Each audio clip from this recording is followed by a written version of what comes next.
கவிதா. ஆமாமா, நானே போய் பார்த்துட்டு வரேன். சரிங்க, மாமா மட்டும் போயிட்டு வரட்டும்.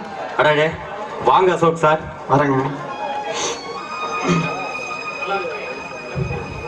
நல்லா இருக்கிறேன். செல்வா, நீங்க கருணாகரனும் செல்வியோட ரிஜிஸ்டர் மேரேஜ் பண்ண சொல்லியிருந்தீங்களா? இதுல அவங்க 2 பேர்த்துக்கிட்டையும் கையெழுத்து மட்டும் வாங்கிட்டு வந்து கொடுத்துறீங்களா?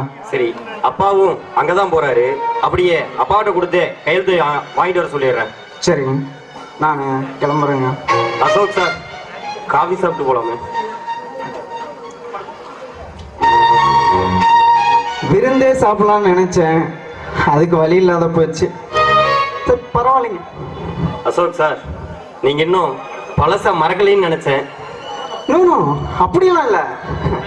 இன்னாருக்கு இன்னார் என்ன எழுதி வைத்தான் தேவன் என்றுன்னு பெரியவங்க அப்பயே எழுதி வச்சுட்டு போயிட்டாங்க.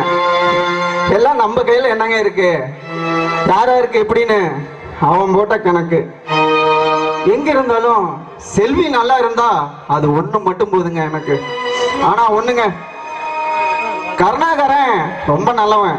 ஆனா அவன் கூட இருக்கிறாளே சகிலா, அவன் இருக்கிற வரைக்கும் செல்வி நல்லா வாழ முடியாது. அவன் நல்லா வாழணும்னா முதல்ல அவ வீட்டை விட்டு வெளியே போகணும். அதுக்கு என்ன செய்யணுமோ அதை பாருங்க.